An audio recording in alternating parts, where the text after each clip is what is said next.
Every government claims to guard the people's money, but the truth is far darker than most citizens ever realize. Behind polished speeches and patriotic promises, the biggest financial losses of the 21st century didn't happen by accident. They were engineered in plain sight. Some vanished in war zones under the fog of conflict. Others disappeared inside bureaucratic chaos so deep that no auditor could find the bottom. And the rest were quietly funneled through emergency loopholes that were supposed to protect the public, not betray it. As you're about to see, the greatest danger to taxpayer money isn't the enemy outside the nation's borders, it's the system within. And tonight, you're stepping into that system. Because what looks like a list of scandals is actually a trail. 10 massive government money disasters that all hide something much bigger than missing cash. We'll move from wartime black budgets to failed audits, from state-level bankruptcies to federal programs hijacked by opportunists. At first glance, each disaster seems unique, shaped by different administrations, different crises, different excuses. But as we go deeper, a disturbing pattern begins to surface, a pattern powerful enough to repeat itself across continents, across decades, and across every political party. By the end of this journey, you won't just know what happened. You'll understand why it keeps happening, and why stopping it is far more complicated than exposing a few bad actors. Because this story isn't about isolated mistakes. It's about a system built to lose track of money, your money, with breathtaking efficiency. When trillions move through government pipelines, the average citizen is told to trust the process. But the process itself has become the perfect cover for corruption. Dense paperwork, emergency authorizations, rushed approvals, no transparency, and almost no consequences. The victims are ordinary people, families who rely on public programs that never arrive, workers who lose pensions that were supposed to be protected, communities promised infrastructure that never gets built. They're left carrying the weight of decisions made by officials who will never feel the impact of their own negligence. This is the world we're entering tonight. For years, the phrase government mismanagement has been used as a dull, harmless label. But when you peel it back, what you find isn't incompetence. It's a structure that benefits from being impossible to monitor. And that structure has allowed some of the largest disappearances of public money in modern history. Each chapter of this investigation exposes one scandal, but together, they reveal something far more alarming. The truth is that these losses weren't just hidden. They were predictable. They were avoidable. And they were allowed to happen because the mechanisms designed to protect public funds have become the very mechanisms used to erase them. So, as we begin this investigation, understand one thing. The numbers you're about to hear aren't just statistics. They're the cost of broken trust, stolen futures, and a system that keeps choosing convenience over accountability. Tonight, we're pulling back the curtain on the 10 biggest government money scandals of the 21st century, and the hidden pattern that connects them all. They called it Reconstruction, a promise to rebuild a nation shattered by war, restore essential services, and give millions of people the chance to stand on their own feet again. But behind that promise, behind the speeches about freedom and stability, something extraordinary happened, something so reckless, so vast, that even seasoned investigators struggle to understand it. In just a matter of months, over $9 billion in U.S. taxpayer money simply vanished. To understand how, you have to picture the chaos of Iraq in the early 2000s, a new government still forming, ministries barely functioning, streets patrolled by heavily armed troops, and a financial system running on emergency improvisation. Into this environment, the United States shipped literal pallets of cash, not electronic transfers, not tracked wire payments, physical cash, bricks of $100 bills tightly wrapped in plastic. Cargo planes landed with over $12 billion in U.S. currency, shrink-wrapped and stacked like building blocks. It was the largest physical cash movement in U.S. government history. And then, it was handed out. There were no proper receipts, no controls, no auditing system capable of verifying where the money went. Officials later admitted that billions were distributed based on trust alone, trust in a war zone where power changed hands faster than paperwork could be completed. Some funds were given to Iraqi ministries that barely existed on paper. Some were handed to contractors with no background checks. Some were transferred into vaults, protected by nothing more than a padlock. And some were taken out in duffel bags, passed from one individual to another with no documentation whatsoever. Investigators who went back later said the lack of oversight was unlike anything they had ever seen. The Office of the Inspector General concluded that the accounting was so poor that it was impossible to determine how $9 billion had been used. To this day, there's no definitive record. The money was meant to rebuild power plants, hospitals, roads, water systems, basic infrastructure for millions of people whose lives depended on it. Yet much of that infrastructure never materialized. Entire neighborhoods remained without electricity. Hospitals lacked equipment. Roads crumbled. And, in a bitter twist of irony, some Iraqis began calling the Reconstruction effort the lost decade. This wasn't just waste. It was a betrayal of both American taxpayers and Iraqi civilians. The people footing the bill were told their money was helping rebuild a country. The people receiving the aid were told it would fix their future. Instead, billions were swallowed by a system that didn't even pretend to track where the money went. And when investigators later pushed for answers, they discovered something even more alarming. The missing funds weren't just the result of chaos. They were the result of a structure that made losing money easy, inevitable, almost guaranteed. Because when a government decides that speed matters more than accountability, when billions move without records, when cash becomes the primary currency of policy, corruption doesn't need to sneak in through the back door. The door is already wide open, and the people responsible simply walk away, leaving the public to absorb the cost of money that can never be recovered. When the financial system collapsed in 2008, Americans were told the government had no choice but to step in. The economy was on life support, banks were failing, and millions of citizens were about to lose homes, jobs, and retirement savings. In that moment of national panic, the government acted with unprecedented force. Trillions of dollars were rushed into the financial sector through bailouts, guarantees, emergency loans, and behind closed doors deals. But what most people didn't know then, and what many still don't fully realize now, is that much of this money moved with almost no transparency. Decisions that reshaped the entire economy were made in rooms the public never saw, guided by relationships the public never voted for.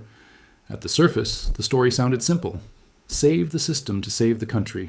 But beneath that surface was a tangle of power, influence, and selective rescue operations that determined who would survive and who would sink. The government claimed the bailout funds were carefully monitored. But years later, when investigators began digging, they found gaps the size of entire budgets. The Federal Reserve used emergency powers to issue more than $16 trillion in loans to institutions around the world, many of which the public didn't even know were involved. Some loans went to banks that were supposedly stable, others went to corporations that had nothing to do with the crisis. And astonishingly, some of the firms receiving billions were the very ones whose reckless behavior had triggered the collapse in the first place. For ordinary Americans, the crisis was a slow-motion tragedy. Families watched the value of their homes collapse overnight. Lifelong careers evaporated. Savings that took decades to build were wiped out in months. Meanwhile, the institutions at the heart of the disaster walked away with lifelines worth unimaginable sums. That sense of injustice, the idea that those responsible for the crisis were rescued before its victims, has never fully healed. And part of the anger comes from the secrecy. The public wasn't told who was being saved, why they were being chosen, or what guarantees were being promised on their behalf. When the Government Accountability Office later examined the bailout ecosystem, they found something deeply troubling. The lines between government regulators and the financial giants they oversaw were blurred almost to the point of merging. Officials moved from Wall Street to Washington and back again, shaping policies that benefited the institutions they once worked for and would one day return to. Conflicts of interest were not just present, they were baked into the system, and the people paying the cost were citizens who had never set foot in a boardroom. But the most revealing lesson of 2008 wasn't just who received the money, it was how easily the system was able to move trillions of taxpayer dollars without meaningful oversight. Emergency powers became a gateway to secrecy, complexity became a shield, and fear became the perfect justification for actions that would never have been accepted in calmer times. The crisis didn't just expose economic vulnerability, it exposed how deeply financial and political power had become intertwined, and how quickly that alliance could mobilize public money to protect itself. For many Americans, the bailout era left a lingering, bitter question. Was this rescue for the country or a rescue for the powerful? And as we move deeper into this investigation, we'll see that the same question echoes through every major scandal that followed. The war in Afghanistan was sold to the public as a mission of security, stability, and nation building. But behind the language of liberation and Reconstruction, the United States poured staggering sums of money into a system that was never structurally capable of handling it. Over 2 decades, more than $145 billion was dedicated to rebuilding Afghanistan. Yet when inspectors and auditors looked closely, they uncovered a horrifying truth. At least $19 billion of that spending was wasted, lost, or consumed by fraud. And that number is considered conservative. To understand how that happens, you have to imagine the scale of the ambition. Entire cities were supposed to be rebuilt. Roads, schools, clinics, power plants, police forces, an entire country's infrastructure, created almost from scratch. But ambition is not the same thing as feasibility. The public was told this reconstruction effort would transform Afghanistan. What they weren't told was that the system meant to manage this effort was collapsing from the moment the money began to flow. American agencies rushed in with billions of dollars, but almost no understanding of how the local governance worked. Goals shifted constantly, priorities changed every few months, and each new rotation of officials brought new objectives, new programs, and new spending, without ever fixing the foundation. Contractors were hired who had no experience. Projects were approved that had no long-term plan. Millions were funneled into initiatives that looked impressive on paper but were impossible to sustain in reality. Investigators discovered ghost schools, institutions that existed only in reports, with no students, no teachers, and sometimes not even a building. There were clinics that opened for inspection day, then shut their doors because they had no staff or supplies, water systems that functioned for a month, and then broke down because no one had been trained to maintain them. And in the most chilling cases, entire facilities were built in regions too dangerous for civilians to ever access. In one infamous example, a U.S.-funded petrol station cost nearly 50 times more than a comparable station built anywhere else in the world. The people caught in the middle were ordinary Afghans, families who desperately needed electricity, clean water, functioning schools, and basic health care. They saw billions flow into their country, but little of it ever reached their communities in a meaningful way. The result was a painful cycle of hope, followed by disappointment, followed by the creeping realization that the grand promises being made in Kabul and Washington were never truly grounded in local reality. But the deeper problem wasn't simply mismanagement, it was structural blindness. Agencies operated with almost no coordination.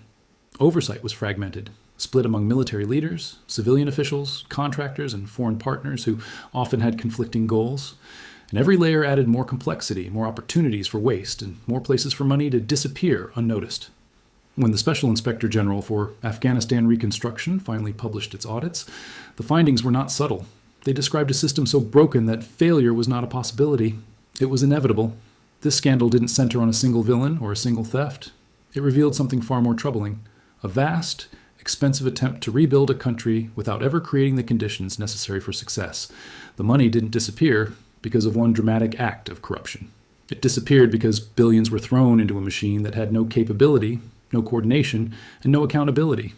And just like in Iraq, the cost wasn't measured only in dollars. It was measured in lives, trust, and a future that never arrived. When disaster strikes, when hurricanes tear through coastlines, when wildfires devour homes, when floods wash away entire neighborhoods, Americans turn to the one institution that promises immediate relief: FEMA. It's the agency that's supposed to show up when everything else collapses. But what most citizens don't realize is that in the middle of chaos, another disaster quietly unfolds behind the scenes. A financial disaster fueled by confusion, desperation, and a system so overwhelmed that billions of dollars slip through its fingers before anyone even notices. The promise of disaster relief is simple: help people who have lost everything. But in practice, that mission runs headfirst into a storm of paperwork, pressure, and political urgency. When lives are on the line, speed becomes the top priority.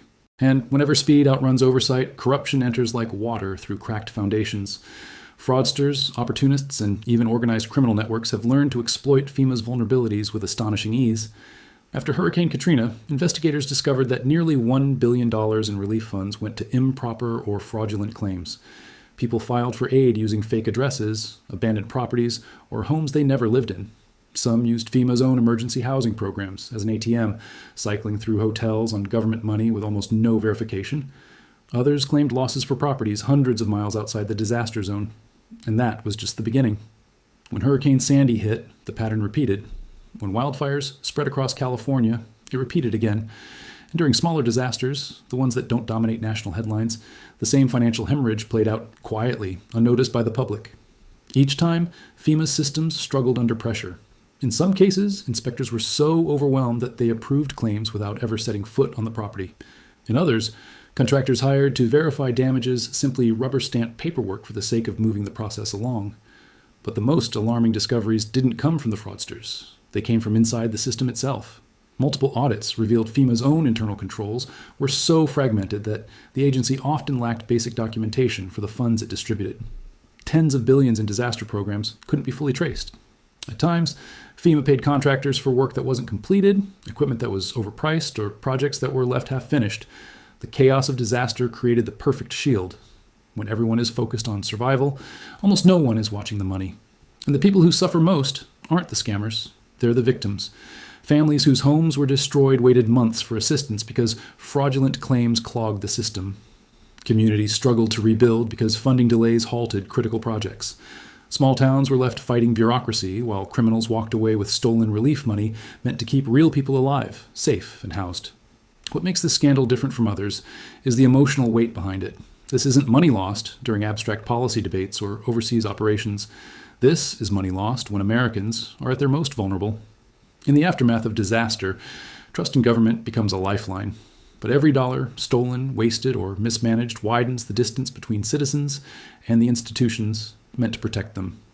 The truth is, disaster relief fraud isn't a side effect. It's a symptom of a system built on emergency spending, rushed approvals, exhausted staff, and technology decades behind the crisis it's supposed to manage. And until that system changes, every new disaster will come with two tragedies: the one caused by nature and the one created by human failure. For most Americans, the Pentagon represents strength, order, and discipline. It's the symbol of a nation prepared to defend itself against any threat. But behind the steel walls and the enormous budgets lies one of the most staggering financial mysteries in modern history. A mystery involving trillions of dollars that the Department of Defense cannot properly account for. Not millions, not billions, trillions. Numbers so large they almost lose meaning, yet they represent taxpayer money flowing into a system that has repeatedly failed the most basic test of financial transparency. For decades, the Pentagon operated without passing a full audit. Agencies far smaller and less complex are required to balance their books every year, but the most powerful military institution in the world could not do the same. When Congress finally demanded accountability, the audits revealed something astonishing: unsupported transactions, mismatched ledgers, inaccurate reports, and entire budget categories with no clear documentation. One year, auditors found $6.5 trillion in adjustments in the Army's financial statements, adjustments with no proper explanation or source. In simpler terms, numbers were changed to make the books appear complete, even though no one could trace where the money actually went. Inside the Pentagon's vast bureaucracy, accounting systems built decades apart communicate poorly, if at all. Different branches use different methods, different software, and different procedures for reporting their spending. In normal circumstances, this would create confusion. But in an institution that spends more money than some countries' entire GDPs, it creates something far worse: an environment where money can move, disappear, or be misreported without anyone detecting it. Complexity becomes the perfect cover. The deeper investigators look, the more tangled the web becomes. Some officials argue that the missing money isn't theft, it's accounting errors. But that claim raises a deeper question. How can an institution responsible for massive global operations not know where enormous portions of its budget go? Even when no corruption is proven, the absence of accountability is itself a form of corruption. It signals that the rules ordinary citizens are held to simply don't apply to the most powerful arms of government. The consequences reach far beyond paperwork. When money cannot be tracked, waste becomes invisible. Projects balloon in cost, contractors exploit loopholes, equipment gets lost or replaced unnecessarily. In some documented cases, warehouses full of spare parts sat unused while new ones were ordered at taxpayer expense. Meanwhile, service members, ordinary men and women serving their country, reported shortages in basic gear, outdated equipment, and delayed support. The disconnect between the money allocated and the outcomes delivered becomes a quiet indictment of the system's priorities. Perhaps the most unsettling part is how normalized this failure has become. Each year, the Pentagon announces progress toward accountable books, and each year it fails the audit again. There are no significant consequences, no restructuring, no emergency reforms. The message is unspoken but unmistakable. The system is too large, too entrenched, and too intertwined with political power to be truly challenged. For citizens, this raises a painful truth. The same institution trusted with the nation's security cannot fully account for the money it consumes. And while the Pentagon insists the missing trillions aren't signs of deliberate wrongdoing, the effect is the same: a financial black hole where transparency goes to die. A system so complex that losing track of astronomical sums becomes routine. And once again, the people footing the bill are left in the dark, paying for a machine that struggles to explain itself. At the state level, corruption rarely makes national headlines, but its impact can be just as devastating. And nowhere is that more painfully clear than in Illinois, where decades of political maneuvering, financial mismanagement, and broken promises created one of the worst pension crises in American history. Unlike the sudden shocks of war or disaster, this scandal unfolded slowly, so slowly that many citizens didn't notice the damage until the system was already collapsing under its own weight. Yet the consequences were enormous: billions in unpaid obligations, a state budget strangled by debt, and hundreds of thousands of workers whose futures were quietly put at risk. The roots of the crisis stretch back decades. Instead of funding pension plans responsibly, Illinois lawmakers routinely used them as political tools, sweetening benefits during election years, delaying contributions to balance budgets, or simply ignoring actuarial warnings. When money was tight, pension payments were postponed. When budgets needed to appear balanced, estimates were manipulated. Year after year, short-term solutions won over long-term responsibility, and while politicians collected praise for fiscally responsible budgets, the debt beneath the surface grew like a pressure chamber waiting to burst. By the time auditors and analysts began sounding alarms, the numbers were staggering. The state's pension debt had ballooned into the hundreds of billions. Some funds were so undercapitalized that they approached insolvency. Yet, even as the crisis deepened, political leaders insisted everything was under control. They promised reforms that never arrived. They minimized risks. They reassured public workers, teachers, police officers, firefighters, that their retirements were safe. But behind the scenes, every new year of underfunding made those promises harder to keep. The victims of this scandal weren't abstract entities or corporations. They were ordinary workers who had given their lives to public service, teachers who spent decades shaping young minds, first responders who risked their lives daily, state employees who accepted lower wages than private sector counterparts because they believed they were earning secure pensions. But when the truth finally surfaced, they learned the harsh reality. The system that promised to protect them had been used like a political credit card, maxed out repeatedly without their knowledge. The devastation didn't stop with pensions. As the crisis grew, the state's budget was crushed under the weight of mandatory payments. Cities struggled to fund basic services, schools faced cuts, infrastructure projects were delayed. Taxpayers bore the burden of decades of hidden mismanagement, paying higher taxes to fix problems they never created. And the mistrust that followed between citizens and their government deepened into something far more corrosive. What makes the Illinois pension meltdown so disturbing is not just the financial scale, it's the intent. Unlike disasters caused by sudden emergencies, this crisis was the result of conscious decisions made over many years, decisions to hide the truth. Decisions to push problems into the future, decisions to prioritize political advantage over fiscal honesty. The scandal wasn't a single act of corruption. It was a culture of corruption, stretching across administrations and generations. Illinois became a warning to the rest of the country. Corruption doesn't always explode. Sometimes it drips, year after year, until one day the floor gives out beneath millions of people who trusted their leaders. And by the time that floor collapses, the damage is already done, irreversible, expensive, and painfully personal. Puerto Rico's fiscal crisis didn't begin with a natural disaster. It didn't begin with a recession or a single catastrophic event. It was a slow decline fueled by decades of financial mismanagement, political neglect, and billions of dollars in federal funds that were either wasted, mishandled, or quietly diverted into the wrong hands.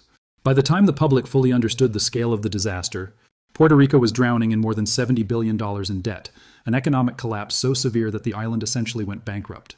For years, federal aid flowed steadily into Puerto Rico.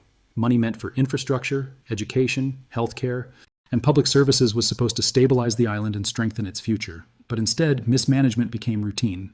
Agencies failed to track spending. Contractors billed for work that was never done. Funds allocated for critical systems were diverted to politically connected projects that served private interests more than public needs. Over time, the cracks widened until they became gaping holes in the island's financial foundation. One of the most notorious examples came from the Public Power Authority, PREPA, where billions were spent on outdated fuel contracts, political appointments, and equipment that never improved the grid. The result was a power system so fragile that it collapsed under even moderate pressure. When Hurricane Maria eventually struck in 2017, the devastation was amplified by a grid that had been neglected for decades. Years of wasted federal money left the island with infrastructure that couldn't withstand the very disasters those funds were meant to prevent. When the hurricane passed, billions more in emergency relief poured in. Yet once again, the pattern repeated. Contracts were awarded to companies with little experience. Supplies were delayed or lost.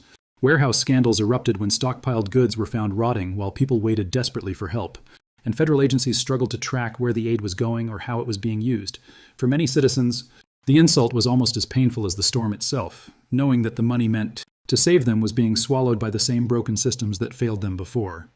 The human cost of this crisis is measured in more than financial numbers. It's measured in families who endured months without electricity, patients who couldn't access medical care, schools that shut their doors, small businesses that collapsed under the weight of economic chaos. While politicians traded blame and bureaucrats pointed fingers, real people were left to navigate the ruins of a system that had abandoned them long before the storm arrived. But beneath all of this lies the deeper truth. Puerto Rico's crisis was not accidental.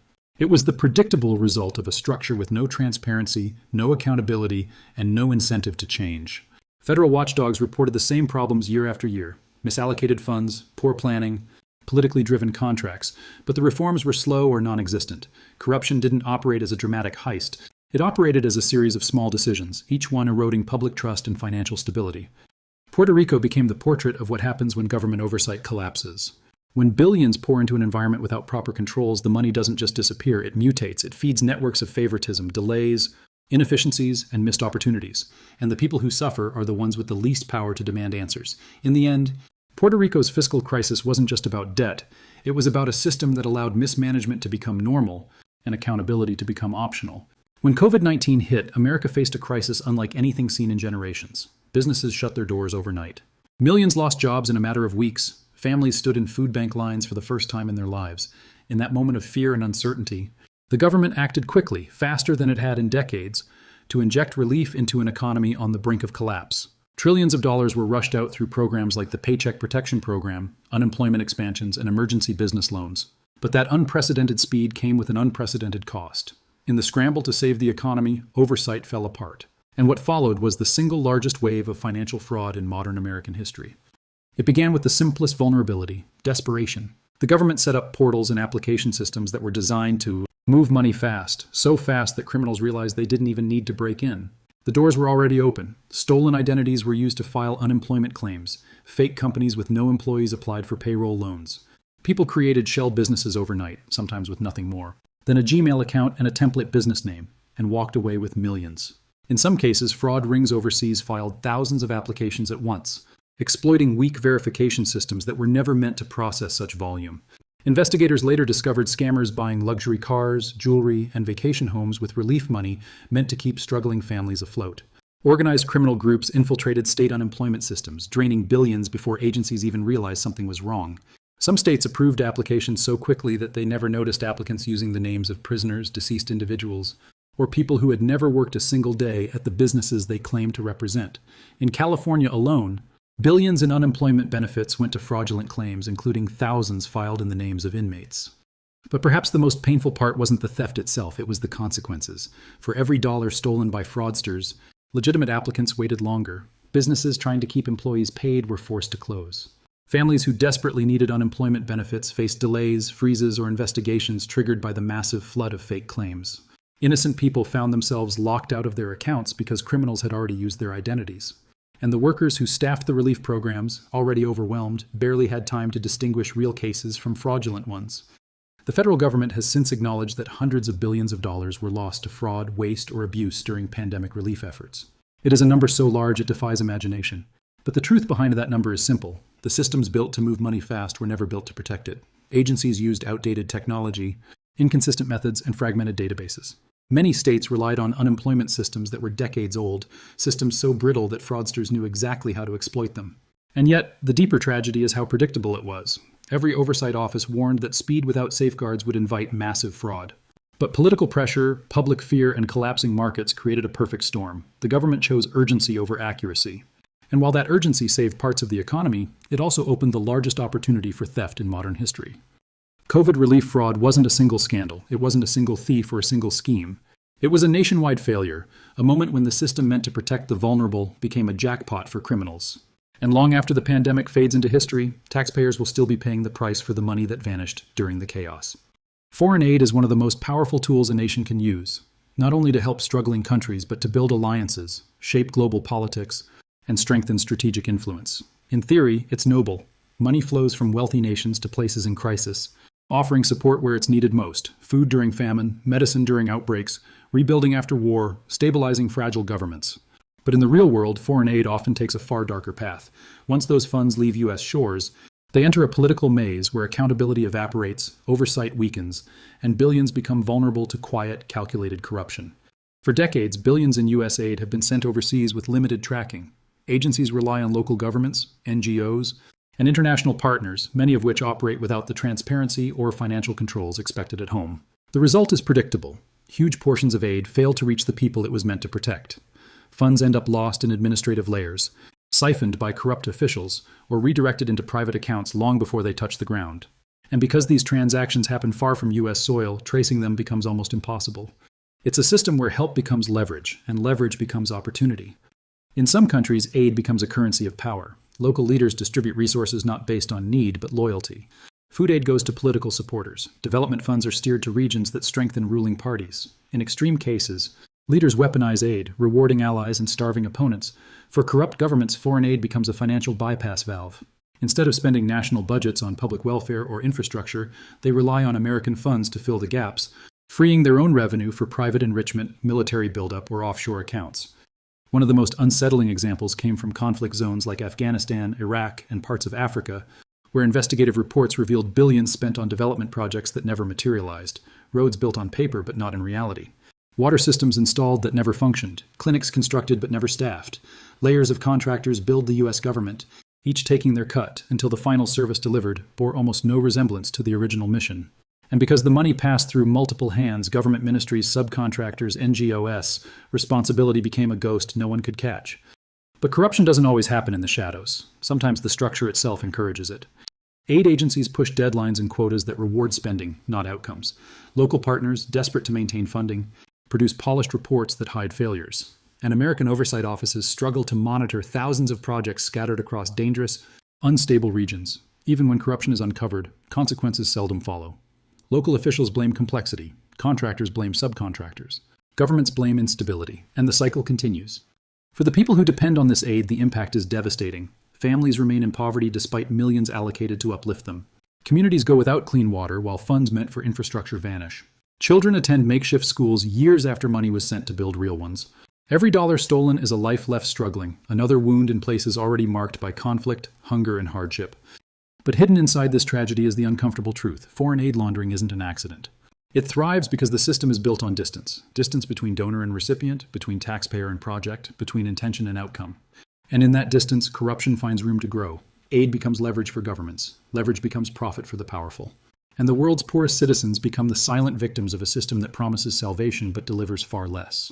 Across the United States, infrastructure is supposed to be a symbol of progress. New bridges, safer highways, modern tunnels, upgraded transit systems. These projects are the backbone of a nation built on movement, trade, and connection. But behind the gleaming promises and ceremonial ribbon cuttings lies one of the most persistent, costly, and under-acknowledged scandals of the 21st century: chronic infrastructure overruns. It's a quiet disaster that drains billions from taxpayers every year, hidden behind technical language, inflated estimates, and a system designed to mask true costs until it's too late to turn back. In America, infrastructure almost never comes in on budget. In fact, it rarely comes close. Highways cost double what they should, bridges triple. Rail systems balloon to 5 or 6 times the projected expense. And each time a project explodes beyond its budget, the public hears the same polished explanations: unexpected challenges, engineering surprises, inflation, or unforeseen delays. But these excuses hide a deeper systemic problem, a pattern of underestimated costs, manipulated projections, political deals, and contractor influence that transforms every major project into a financial trap. The pattern often starts early, long before construction begins. Politicians want big projects approved because they win votes and bring federal money into local districts. Contractors want to win bids, even if it means offering unrealistically low estimates to beat competitors. Agencies want headlines that make progress look affordable. So everyone plays along with a quiet, unspoken lie. Promise a low number now and deal with the real cost later. Once the project is approved and construction begins, the truth unfolds slowly: change orders, delays, necessary upgrades, and cost adjustments that push budgets into the stratosphere. One infamous example is Boston's Big Dig, a project originally estimated at $2 billion. $8 billion that ultimately cost nearly $15 billion, more than 5 times the original price tag. But Boston is not an outlier. New York transit expansions, California rail projects, and major bridge replacements across the country repeat the same story. What should cost billions ends up costing tens of billions. What should take 5 years takes 20, and in the end the public pays the bill. But the real scandal isn't just the money, it's the system that enables the waste. Contractors often operate with minimal oversight, protected by layers of subcontracts that make accountability nearly impossible.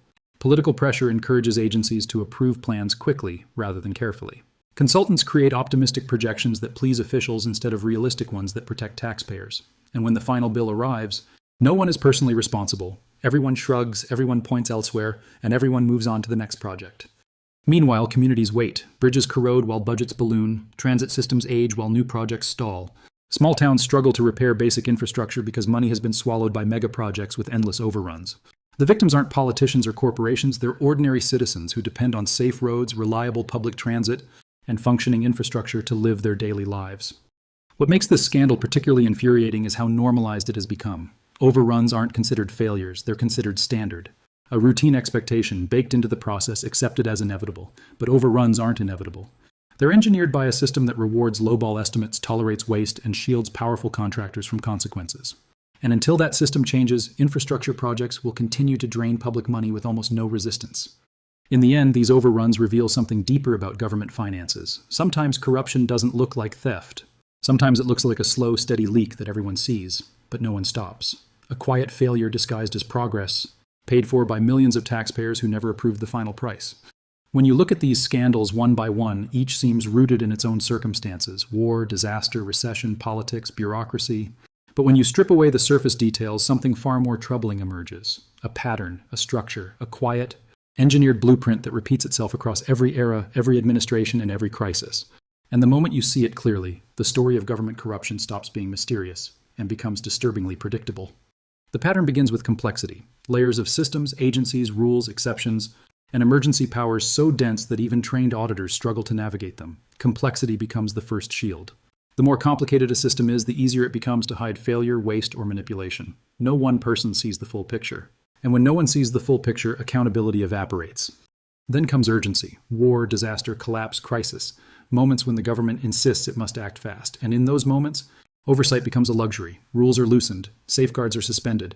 Billions move with minimal checks because speed is presented as the only acceptable priority. Urgency becomes the second shield. If anyone questions the spending, they're accused of slowing down critical operations. The criticism itself becomes taboo. Next is distance: money traveling far from the eyes of the taxpayer. Distance can be geographic, like funds sent into war zones or foreign nations. Or it can be bureaucratic, submerged in agencies so large that oversight becomes symbolic. The farther the money travels, the more invisible it becomes, and invisibility is corruption's favorite environment. Then comes political insulation. Scandals don't flourish in isolation. They flourish when no one wants to take responsibility. Lawmakers hide behind committees. Agencies hide behind procedures. Contractors hide behind subcontracts. Everyone stands behind someone else. Everyone claims the system is too large to control. And no one's fault becomes the safest place for billions to disappear. Finally, and most importantly, comes normalization. Each time waste or mismanagement goes unpunished, it becomes part of the process. Each time a budget doubles, it becomes the new standard. Each time fraud slips through unnoticed, it becomes a precedent. The system adjusts, absorbs the loss, and moves on. Corruption doesn't survive because of spectacular heists. It survives because the system quietly learns to live with it. And that is the most devastating reveal of all. The greatest government money scandals of the 21st century do not share a common villain. They share a common environment, an environment built on complexity, urgency, distance, insulation, and normalization. An environment where money doesn't just disappear, it's allowed to disappear, encouraged to disappear, forgotten the moment the headlines fade. These 10 scandals did not happen because the system failed. They happened because, in many ways, the system worked exactly as it was built to. When you look back at these 10 scandals, the numbers alone are overwhelming. Billions lost here, trillions unaccounted for there. But the real weight of this story has nothing to do with spreadsheets. It's carried by the people who paid the price. Taxpayers who trusted their leaders. Communities promised relief. Workers who believed their pensions were secure. Families waiting for help that never came. Citizens who were told again and again that the system existed to serve them, only to watch that system serve itself. These scandals were not accidents, they were consequences. Consequences of a government structure that has grown comfortable operating in the shadows, where urgency becomes an excuse and complexity becomes a shield. A structure where oversight is always promised but rarely enforced, and where the public is expected to accept financial loss as an unavoidable part of governance. And as long as that expectation holds, corruption will keep evolving, adapting, and finding new cracks to slip through. But there is a different path, one built on transparency, accountability, and the simple belief that public money deserves public protection. Exposing these patterns is the first step, understanding them is the second, and refusing to accept them as normal is the third. Because corruption thrives on silence, but it weakens when people recognize the story behind the numbers. If these scandals teach us anything, it's that every dollar lost represents a choice that didn't have to be made, a warning we can no longer ignore, and a future we still have the power to change. And in the end, when you trace every missing dollar, every broken promise, and every shattered system back to its source, you find the same truth staring back. The money never vanished by accident. It vanished because the system allowed it to, because the safeguards meant to protect. The public were never built to withstand the power of those who knew how to bend them. And until that changes, the next great scandal isn't a possibility. It's already on its way. If you found this eye-opening, make sure to like, subscribe, and share this video. Tell us in the comments which stage shocked you the most. And stay connected, because more deep investigations like this are on the way.